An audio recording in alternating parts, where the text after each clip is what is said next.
मसीही का तमाम ये संबोधिमाल है, कैसा ही रंगो रूप है पैसा ही माल है।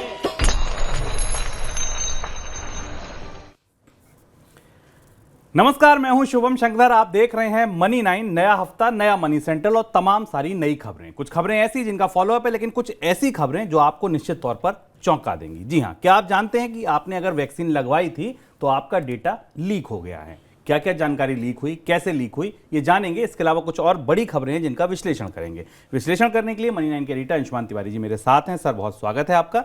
और अंशुमान जी से चर्चा शुरू की जाए उससे पहले आपको बता दें कौन कौन सी खबरों को हमने आज शामिल किया है मनी सेंट्रल में। शुरुआत हम करेंगे कोविन की जानकारी जो लीक हुई है उस खबर के साथ। लीक हुई कोविड वैक्सीन लगवाने वालों की जानकारी। सबको मिलेगी 14 अंकों की आभा आईडी। क्या है यह आभा आईडी, क्यों मिलेगी, कौन देगा, इसके बारे में जानेंगे। कंपनियां रेटिंग एजेंसियों से क्या छिपा रही हैं? आरबीआई ने बोला कि रेटिंग एजेंसियों से जानकारी दीजिए जो कंपनियां छिपाती हैं। कौन सी जानकारी की बात कही गई, ये जानेंगे। धीमी रफ्तार से आगे बढ़ रहा मानसून, क्या ताजा अपडेट है, ये जानेंगे। जानबूझकर डिफॉल्ट करने वालों पर क्यों मेहरबान है आरबीआई? आपको थोड़ा विरोधाभास लगेगा, थोड़ा पैराडॉक्स लगेगा कि आरबीआई मेहरबान, वो तो नियामक है, लेकिन हाँ, कुछ ऐसा घट रहा है, कुछ ऐसा हो रहा है जो ये बता रहा है कि शायद जानबूझकर डिफॉल्ट करने वालों पर आरबीआई मेहरबान है। ये बड़ा खतरनाक है। क्या ये आदेश है, क्या ये दिशा निर्देश हैं, क्या इनका असर होगा, क्यों इन पर सवाल उठेंगे, ये सब कुछ विस्तार से जानेंगे दिन की सबसे बड़ी खबर में। और चलते चलते आपको बताएंगे कि कच्चे तेल के बाजार में मंदी ने बना ली पैठ। गहरे से बैठ गई है मंदी। क्यों हम ऐसा कह रहे हैं, इस पर भी हम चर्चा करेंगे। कच्चे तेल के बाजार का जायजा लेंगे। शुरुआत, कोविड वैक्सीन लगवाने वाले लाखों लोगों की निजी जानकारी टेलीग्राम पर लीक हो गई है। टेलीग्राम बॉट किसी भी व्यक्ति का नाम डालकर उससे जुड़ी महत्वपूर्ण जानकारी को हासिल कर रहा है। कोविन पोर्टल में रजिस्टर्ड मोबाइल नंबर से संबंधित सभी जानकारियां टेलीग्राम पर उपलब्ध हैं। यहां से यह पता किया जा सकता है कि किसी व्यक्ति ने कौन सी वैक्सीन लगवाई, कहां से लगवाई। आप सोचिए कि एक ऐसा डेटाबेस आपको मिल जाए जहां आपको ये पता चल जाए कि भारत में अगर 91 करोड़ लोग आप मान लीजिए जो 18 साल से ऊपर थे जिनके वैक्सीन लगी थी, तो 91 करोड़ लोगों की जानकारी, और कितनी महत्वपूर्ण जानकारी सार्वजनिक हो गई है, लीक हो गई है। सर, क्या क्या जानकारियां लीक हुई हैं और कितना बड़ा खतरा है ये?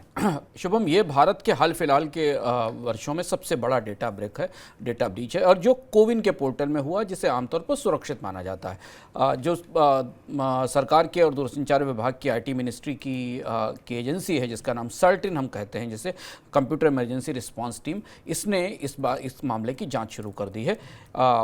एक टेलीग्राम बॉट के जरिए इस ऐप के, कोविन ऐप के और कोविन वेबसाइट के कुछ हिस्सों को हैक किया गया और उसमें से डेटा निकालकर डाक वेब पर पहुंचाया गया। इसमें काफ़ी महत्वपूर्ण जानकारियां हैं। इसमें लोगों के आधार के आंकड़े हैं जो गए हुए हैं, आधार के आखिरी नंबरों के आधार पर पैन के आंकड़े भी हैं, और इसके अलावा उनके वैक्सीन की स्टेटस की जानकारी भी है। चूँकि ये सारे आंकड़े, आधार या पैन के आंकड़े बाकी जगह भी इस्तेमाल होते हैं और आधार और पैन ऐसे डेटा है जिनके जरिए बाकी डेटाबेस को एक्सेस किया जा सकता है, तो इसका खतरा काफ़ी बड़ा है। इससे जो निकले हुए डेटा का खतरा सबसे ज़्यादा बड़ा है। और ये काम टेलीग्राम बॉट के जरिए किया गया है। सरकार के सूचना तकनीक मंत्रालय ने इस मामले की जांच शुरू कर दी है। इसमें लोगों के बर्थ ईयर, उनके date of birth, vaccination centre, इस तरीके की भी जानकारियां मौजूद हैं। इंश्योरेंस रेगुलेटर IRDAI ने सभी स्वास्थ्य बीमा कंपनियों को आयुष्मान भारत हेल्थ अकाउंट यानी आभा आईडी का काम करने के लिए कहा है। 14 अंकों का ये यूनिक आईडी सभी पॉलिसी होल्डर्स को दिया जाएगा, जिनमें मौजूदा पॉलिसी होल्डर्स तो शामिल होंगे ही, साथ ही नई पॉलिसी खरीदने वालों को भी ये आईडी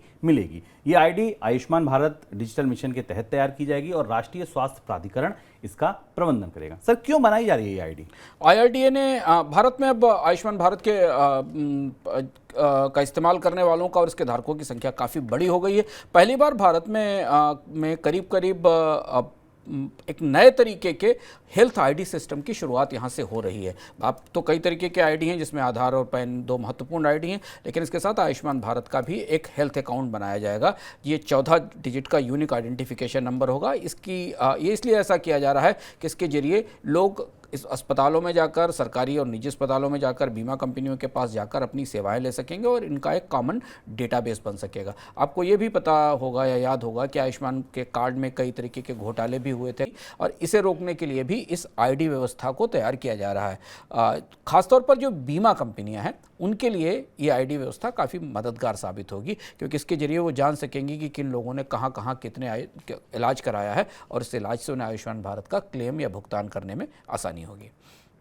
रिजर्व बैंक ने रेटिंग एजेंसियों से उन कंपनियों की जानकारी मांगी है जो उस जानकारी को छिपाकर रखती हैं जिसके आधार पर बैंक उन कंपनियों को कर्ज देते हैं। देखिए कितना बड़ा गड़बड़ झाला है कि रेटिंग एजेंसियों की रेटिंग के आधार पर बैंक उन्हें कर्ज दे रहे हैं कंपनियों को, और कंपनियां वही जानकारी छुपा ले रही हैं जो जरूरी है। रेटिंग एजेंसियों की तरफ से देश की करीब 40,000 कंपनियों की रेटिंग तैयार की जाती है, लेकिन रिपोर्ट में बताया गया है कि आधे से ज्यादा कंपनियां रेटिंग एजेंसियों को सही जानकारी नहीं देती। सर, क्यों कहा आरबीआई ने रेटिंग एजेंसियों से ये? भारत में रेटिंग एजेंसियों के कामकाज की जो सबसे बड़ी दरार है वो रिजर्व बैंक के इस आदेश से निकलकर सामने आई है। भारत की अधिकांश रेटिंग एजेंसियां जब किसी कंपनी की रेटिंग करती हैं जिसकी साख के आधार पर आप उसमें निवेश करते हैं या आप उसका बॉन्ड खरीदते हैं या उस कंपनी को बेहतर मानते हैं या उसके स्टॉक मार्केट में निवेश करते हैं, उसमें से बहुत सारी कंपनियां रेटिंग एजेंसियों को कोई सूचनाएं नहीं देती। तो फिर रेटिंग एजेंसियां रेटिंग कैसे करती हैं, वो बताती कैसे हैं? वो ऐसे बताती हैं कि जो पब्लिक डोमेन में जानकारी उपलब्ध है, जो उन्होंने स्टॉक एक्सचेंज को सूचना दी है, जो प्रेस रिलीजेस जारी की हैं या जो किसी रेगुलेटर के पास सूचनाएं जारी रखी गई हैं जो उसे मिल सकती, उनके आधार पर रेटिंग की जा सकती है। ये बेहद खतरनाक परिस्थिति है कि जिस कंपनी की साख की गारंटी दी जा रही है, जिसकी साख की रेटिंग की जा रही है, वो कंपनी ही रेटिंग एजेंसी को पूरी जानकारी नहीं दे रही है। 60% के आसपास ऐसी कंपनियां हैं जो रेटिंग एजेंसियों को कोऑपरेट नहीं कर रही हैं, और जबकि रेटिंग भी कराई जा रही है। रेटिंग कराना इसलिए जरूरी है क्योंकि वैधानिक जरूरत है। जब आप बाजार से कर्ज लेने जाते हैं तो आपकी साख की रेटिंग होनी चाहिए। आरबीआई ने इस मामले में दखल दिया और आरबीआई ने कहा है कि कंपनियों को इस बात के लिए, रेटिंग एजेंसियों को यह बात सुनिश्चित करनी चाहिए कि कंपनियां अपनी जानकारी ना छुपाएं। वो कौन सी जानकारियां छुपा रही हैं? उसमें सबसे महत्वपूर्ण जानकारी बैंकों से जुड़े हुए कर्ज को लेकर है, उनके कारोबार की कर्ज चुकाने की क्षमताओं को लेकर है और उनके कारोबार के बिजनेस मॉडल्स को लेकर है। आमतौर पर रेटिंग एजेंसियों से मिलने वाली रिपोर्ट के आधार पर ही बैंक तय करते हैं कि इस कंपनी को कर्ज देने लायक समझा जाए या ना समझा जाए, और अगर इन आंकड़ों में गफलत है, इन आंकड़ों में कोई खोट है, तो इसका मतलब है कि गलत कंपनी को उसकी क्षमता, कर्ज चुकाने की क्षमता न होने के बाद भी कर्ज दिया जाता है। अब बात करते हैं मानसून की। 8 जून को केरल पहुंचने के बाद मानसून धीमे धीमे आगे बढ़ रहा है। रविवार तक मानसून पूरे केरल में, अधिकतर तमिलनाडु में, करीब आधे कर्नाटक में और दक्षिण पश्चिम महाराष्ट्र के कुछ हिस्सों तक पहुंच गया है। बारिश लेकिन इस साल कम है। इस साल अनीनो की भी आशंका है, जिसमें मानसून सीजन के दौरान कम बारिश की आशंका और गहरी कर दी गई है और बढ़ा दी गई। अल-नीनो को देखते हुए कृषि मंत्रालय ने तैयारी शुरू कर दी है। इस बीच अरब सागर में उठे चक्रवाती तूफान विपोजॉय ने अपनी दिशा बदल दी है और अब गुजरात के तट की तरफ बढ़ रहा है। आशंका जताई जा रही है कि 15 जून तक चक्रवाती तूफान गुजरात के तट पर पहुंच जाएगा। सर, मानसून की प्रगति को लेकर किस तरीके के आंकड़े आ रहे हैं?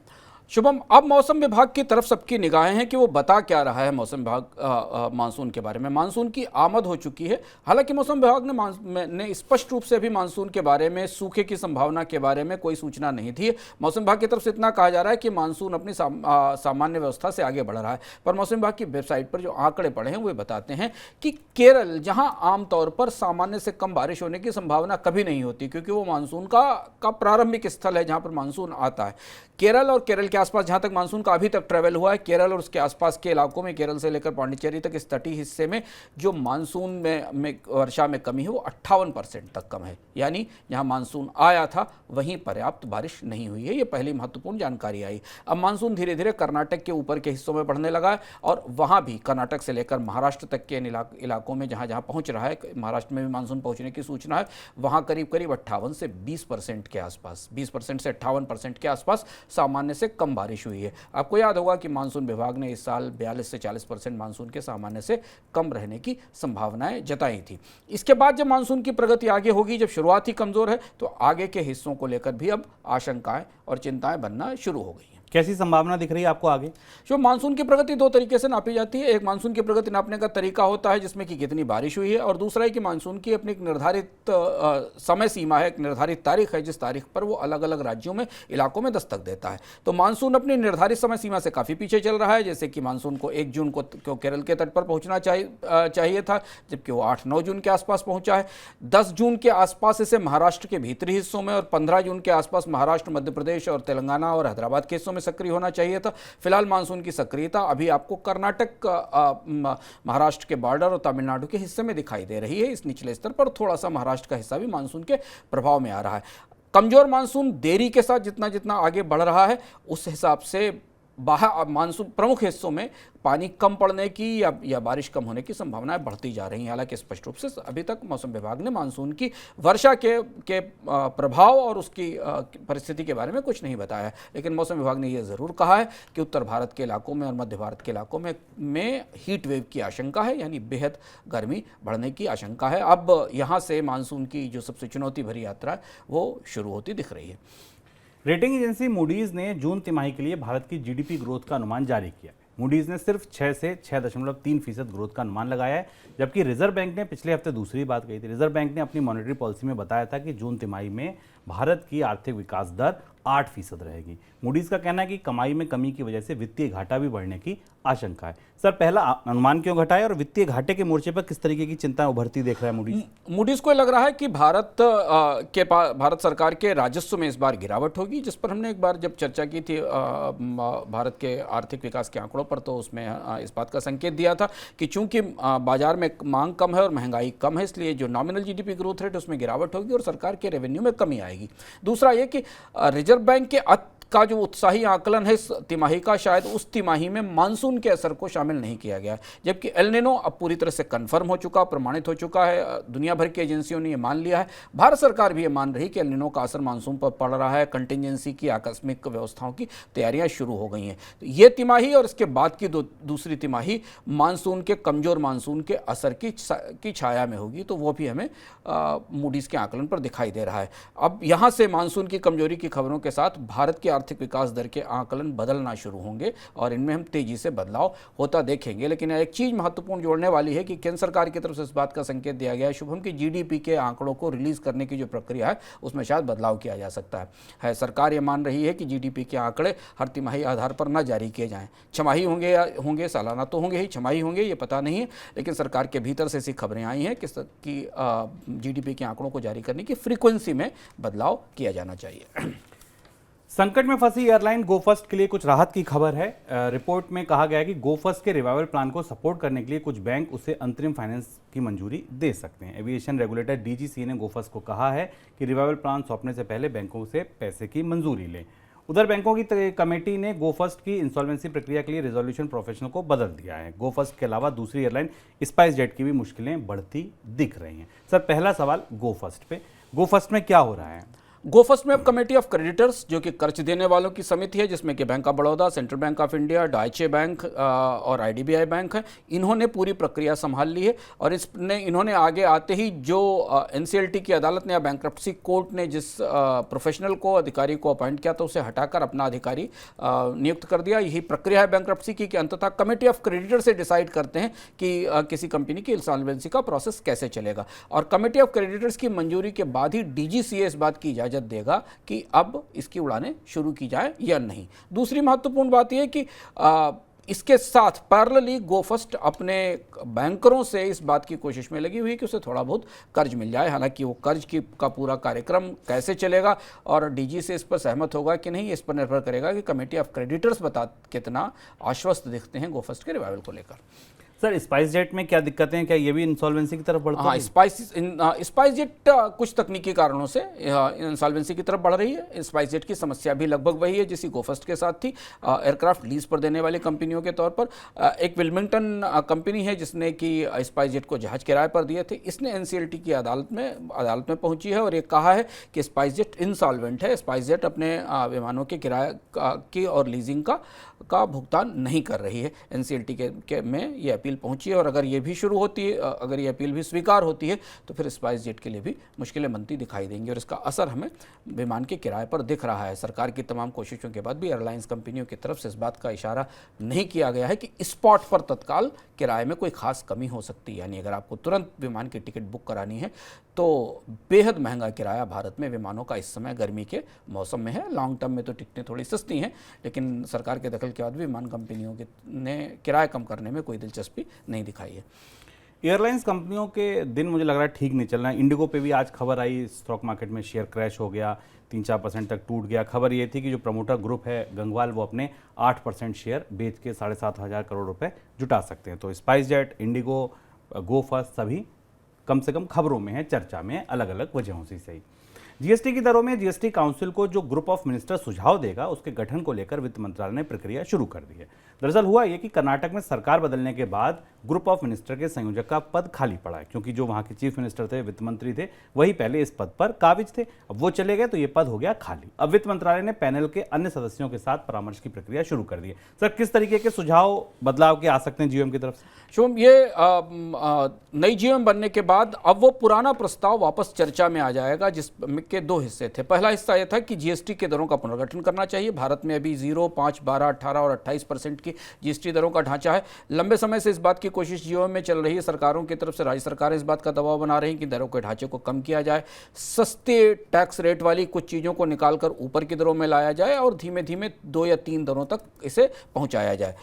जो जीओएम बनाई गई थी, जिसका जिक्र आपको शुभम ने किया, जिस जीओएम में राजनीतिक बदलावों के कारण नियुक्तियां नहीं हो सकी थी, उसने जून 2022 में अपनी रिपोर्ट सबमिट कर दी थी जीएसटी काउंसिल को। उस रिपोर्ट पर आगे कोई प्रगति नहीं हुई थी। उस रिपोर्ट में यह कहा गया था कि 5% का जीएसटी प्री पैकेज्ड और लेबल्ड सामानों पर लगाया जाए, जिसमें कर्ड है, जिसमें लस्सी है, जिसमें पोहा या पफ्ड राइस है, व्हीट फ्लोर है, इन जो लार्ज मैन्युफैक्चरर्स की तरफ से बनाए जाते हैं, यानी जो ब्रांडेड प्रोडक्ट हैं, फूड प्रोडक्ट हैं, उन पर स्पेशल जीएसटी लगाया जाए। इसके अलावा कोल, एलईडी लैंप्स और कुछ और सामान थे। ये रिपोर्ट बाद में चर्चा में नहीं आई, क्योंकि जीओएम के प्रस्ताव पर विचार चल रहा था। अब शायद ये रिपोर्ट पर भी चर्चा होगी जीओएम के गठन के बाद, और जीएसटी के ढांचे में पुनर्गठन, रेट्स की संख्या कम करने, कुछ उत्पादों का वर्गीकरण तय करके उन्हें कम टैक्स से ऊंचे वाले टैक्स वाली परिस्थिति में ले जाने के लिए कोशिश शुरू होगी। इसके तार आप मूडीज़ की रिपोर्ट के विश्लेषण से जोड़ सकते हैं। मूडीज़ ने कहा है कि भारत सरकार को इस साल राजकोषीय घाटे को संभालने में मुश्किल आएगी, और भारत की आर्थिक विकास दर अगर गिरती है, जो कि गिरने की संभावना है, और डिमांड कम होती है, तो सरकार के राजस्व में कमी होगी, और जब राजस्व में गिरावट होती है, सरकारें टैक्स बढ़ाने के नए रास्ते ढूंढने की कोशिश करती हैं। जीएसटी काउंसिल शायद उस तरफ कुछ इशारा करेगी, यदि आने वाले समय में यह प्रस्ताव जीएसटी काउंसिल में चर्चा के लिए आता है। आगे बढ़ते हैं दिन की सबसे बड़ी खबर की तरफ।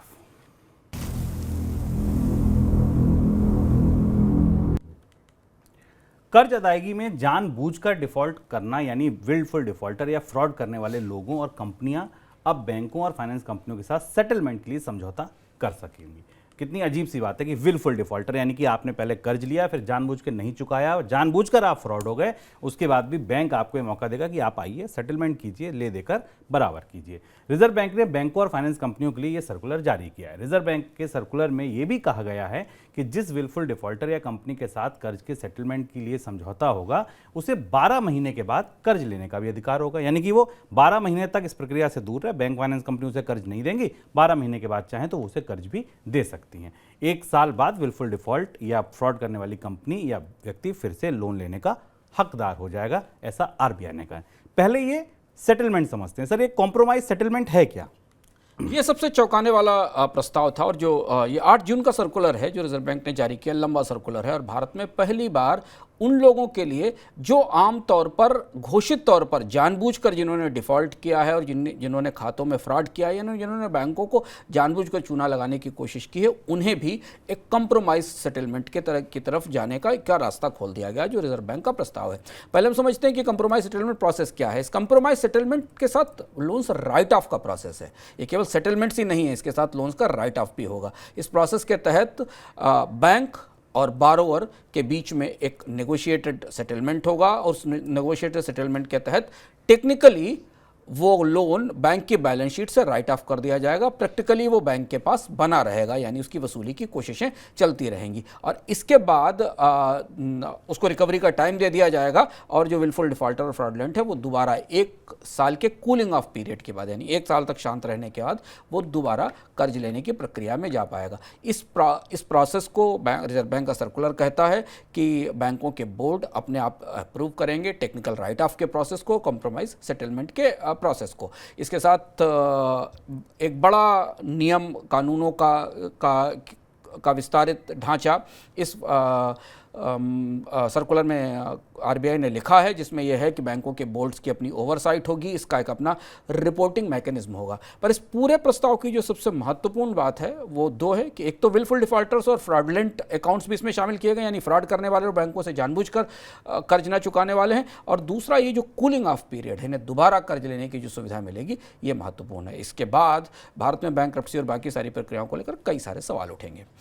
सर, फिर विलफुल डिफॉल्टर में और एक सामान्य डिफॉल्टर है जो किसी इकोनॉमिक कंडीशन की वजह से, कंपनी के किसी वजह से डिफॉल्ट, उनमें अंतर क्या रह जाएगा? यही सवाल मैं इसको पढ़ने के बाद खुद से पूछने और समझने की कोशिश कर रहा था कि डिफॉल्ट दो तरीके के होते हैं। एक डिफॉल्ट वो है जो किसी आर्थिक समस्या के कारण, संकट के कारण आए, जिसे आप बैंक्रप्सी कानून के तहत हल करते हैं, यानी कि कोविड हुआ, अचानक क्राइसिस हुई, कई सारी कंपनियां बंद हो गई, उनके कारोबार बंद हो गए, यानी कि इकोनॉमिक फोर्स मेजर के कारण, किसी इकोनॉमिक आपदा के कारण, डिसरप्शन के कारण, मंदी के कारण लोग डिफॉल्ट हो गए। आमतौर पर बाजार आधारित अर्थव्यवस्थाओं में कंपनियों को इन डिफॉल्ट्स को घोषित करने की और उनसे निकलने की, बचने के रास्ते दिए जाते हैं, और इसके लिए एक बड़ा स्ट्रक्चर है बैंक्रप्सी कानूनों का और बाकी। पर विलफुल डिफॉल्टर्स को आमतौर पर बैंकों के ढांचे में तो अपराधी माना जाता है। अगर आप मनी सेंट्रल नियमित सुनते होंगे तो आप देख रहे होंगे कि भी हाल फिलहाल में सुप्रीम कोर्ट और तेलंगाना कोर्ट और आरबीआई के बीच एक पूरा मामला घूम ही रहा है, जिसमें कि किस अकाउंट को फ्रॉडलेंट और क्लासिफाई करके उसे घोषित किया जाए कि नहीं किया जाए। विलफुल डिफॉल्टर वो डिफॉल्टर हैं जिन्हें या बैंक और नियम कानून ये मानते हैं कि उन्होंने बैंक को चूना लगाने के लिए लोन लिया था, उन्होंने इसीलिए लोन लिया था कि वो डिफॉल्ट कर जाएं, या उन्होंने अकाउंट्स में फ्रॉड किए थे। अब यहां से जो इकोनॉमिक डिफॉल्टर है, ये जो वास्तविक रूप से किसी आर्थिक संकट के कारण कर्ज चुकाने में चूका है और जिसकी आपराधिक इंटेंशन थे, जिसके जो विलफुल डिफॉल्टर था, उनके बीच की जो विभाजक रेखा है वो बेहद धुंधली हो गई है, और अब वो दोनों एक सामान्य रूप से अपने संकट में फंसा डिफॉल्टर और ये एक जैसे दिखाई देने लगे हैं इस नए सर्कुलर की रोशनी में। किस तरीके के सवाल उठेंगे आपको लगता है इस सर्कुलर पर या इस नियम पर? शुभ, कई तरीके के सवाल उठेंगे, और इसमें जो सवाल बार बार आते हैं वो ऐसे हैं कि आखिर सरकार उन लोगों को जिनके खिलाफ कानूनी कार्रवाई होनी चाहिए, जिन लोगों से वसूली की कोशिश होनी चाहिए, उन्हें ये सुविधा क्यों देने जा रही है।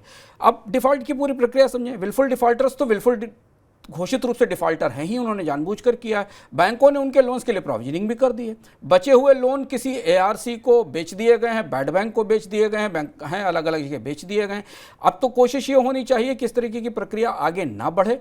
नैतिक रूप से बड़ा सवाल है कि इससे अगर आप उसके लोन की कंप्रोमाइज सेटलमेंट तक तो बात तब भी बनती थी कि आप सेटलमेंट कर सकते हैं, पर अगर दोबारा लोन देने की छूट दे रहे हैं तो इसका मतलब है कि इस पर कई सारे सवाल उठेंगे। और ये जो एमनेस्टी की प्रक्रिया है, ये लगभग ऐसी दिखती है जैसे उनको टैक्सों में दिखती है, टैक्सेशन में भी दिखती है कि लोग कई 3-3 साल 4-4 साल बाद 5-5 साल बाद टैक्स एमनेस्टी स्कीम्स भारत में आ जाती हैं और लोग टैक्स चोरी करने वाले लोग बाद में उनसे बचकर उनके एमनेस्टी स्कीम का फ़ायदा लेकर साफ सुथरे होकर बाहर निकल आते हैं। सवाल इसलिए उठेंगे कि आम व्यक्ति भी कर्ज लेता है, वो भी कर्ज लेने जाता है, उसका भी वो भी डिफ़ॉल्ट करता है, उसकी भी नौकरी जाती है और उसके पास कर्ज चुकाने की सुविधा नहीं होती, क्या उसे भी इस तरीके की रिस्ट्रक्चरिंग की सुविधा मिलेगी? क्या उसे भी ये सुविधा नहीं मिलनी चाहिए क्योंकि उसने भी बैंक से कर्ज लिया है?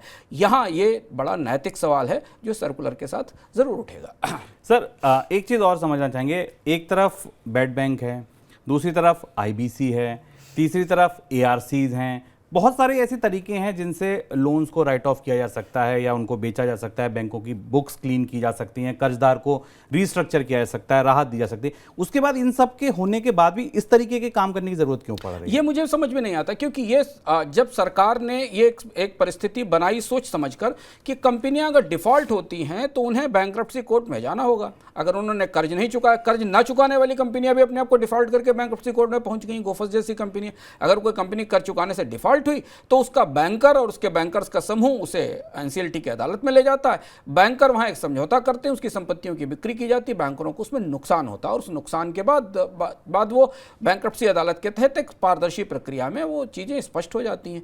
दूसरा चैनल बैंकों के लिए कि जो बैंकों के कर्ज अगर नहीं वसूले जाते हैं तो एआरसीज को दे देते हैं, एसेट रिकवरी ट्रिब्यूनल्स को दे देते हैं। अभी हाल फिलहाल में ऐसी खबर आई कि बैंकों ने अपने कर्ज बड़ी संख्या में एसेट रिकवरी ट्रिब्यूनल्स को दिए। इसके बाद एक बैड बैंक भी बना हुआ है। तो जब फंसे हुए कर्जों की वसूली के लिए इतना बड़ा मैकेनिज्म और इतना स्ट्रक्चर बनाया गया है तो फिर ये इन खातों को कंप्रोमाइज सेटलमेंट और राइट ऑफ करने की छूट देने का कोई मतलब नहीं समझ में आता। क्या ये उस प्रक्रिया में नहीं डाले जा सकते थे? क्या इन्हें वहां नहीं ले जाया जा सकता था? यहाँ और इसमें कंप्रोमाइज सेटलमेंट और राइट ऑफ का मतलब है कि ये भी स्पष्ट नहीं कि बैंकों को इसमें कितना हेयर कट लेना होगा इस पूरी प्रक्रिया में। और इसलिए ये खबर आज के लिहाज से भारत के बैंकिंग ढांचे के लिहाज से एक बड़ा बदलाव है जो बैंकिंग रेगुलेटर के नजरिए में आया है बैंकिंग में डिफॉल्ट और फ्रॉड को लेकर।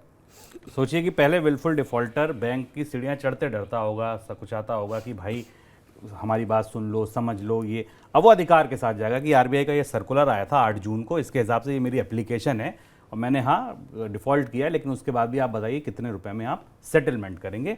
ये बड़ी बात है, ये बड़ा बदलाव है और ये वाकई खतरनाक बदलाव है। इतनी सारी व्यवस्था के बाद भी अगर ऐसा नियम आ रहा है तो सवाल उठने लाजमी हैं।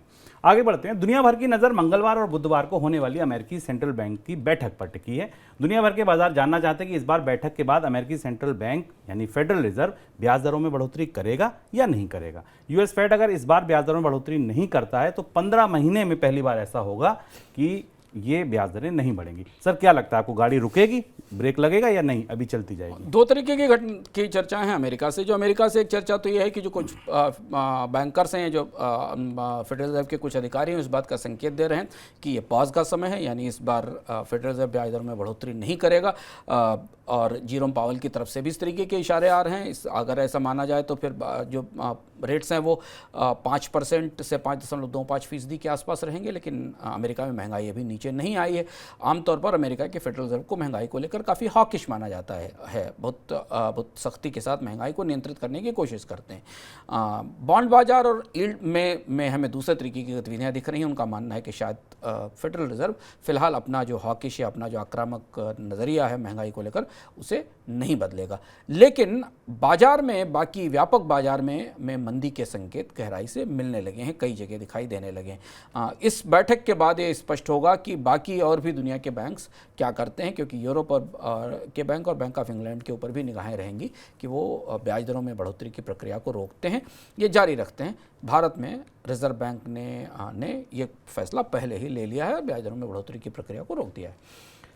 सऊदी अरब के उत्पादन कटौती के फैसले के बावजूद कच्चे तेल की कीमतों में गिरावट देखी जा रही है। आज के कारोबार में ब्रेंट क्रूड की कीमतें करीब 1.5% गिरावट के साथ $74 के नीचे कारोबार कर रही हैं। सऊदी अरब के उत्पादन कटौती के फैसले के साथ अन्य तेल उत्पादक देश साथ चलने को तैयार नहीं है। एक हफ्ते पहले सऊदी अरब के ऊर्जा मंत्री प्रिंस अब्दुल अजीज बिन सलमान ने जुलाई के लिए कच्चे तेल के उत्पादन में कटौती का फैसला लिया था।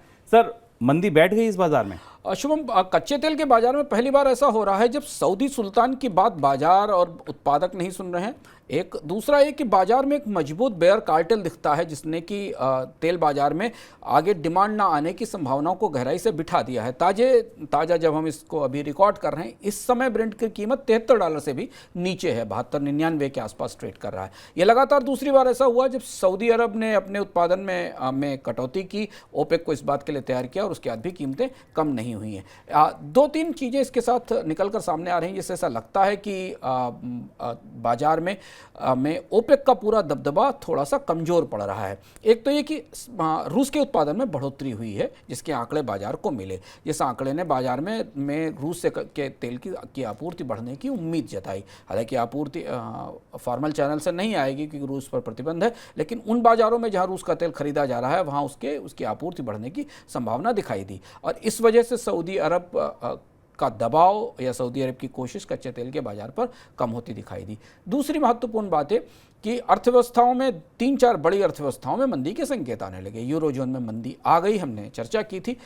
चीन में मंदी गहराने की संभावनाएं और ज़्यादा दिखाई देने लगी। ऐसा माना जा रहा है कि चीन की अर्थव्यवस्था में और ज़्यादा अगली तिमाही में गिरावट दिखाई देगी। हालांकि चीन के बैंक ने कहा है कि नहीं, अर्थव्यवस्था में रिकवरी दिखाई देगी। और अमेरिकी अर्थव्यवस्था में भी जो सख्ती की जा रही ब्याज दरें बढ़ाने के लिए उसका असर दिखने लगा है। तो इस हिसाब से कच्चे तेल की मांग को लेकर जो अंतर्राष्ट्रीय आकलन है वो बाजार में गिरावट या मंदी के पक्ष में है। अमेरिका में भी इन्वेंट्रीज ठीक ठाक हैं और इस स्थिति में ओपेक की कोशिश कामयाब होती नहीं दिखाई दे रही कीमतों को बढ़ाने के लिए। अब एजेंसियों ने, दुनिया की प्रमुख एजेंसियां हैं जिसमें पायनियर ने जैसे सप्लाई ग्रोथ के कारण अभी तेल की कीमतों का जो रेंज है इस साल के लिए वो 70 से $100 के आसपास कर दिया है, यानी कि कीमतें $70 तक गिर सकती हैं और $100 तक ऊपर जा सकती हैं, यानी कच्चे तेल की कीमत $70-75 $80 के आसपास रहने की उम्मीद है अगर आप औसत निकालें इस रेंज का। तो आगे बढ़ते हैं, समय हो गया मनी सेंटर झटपट का।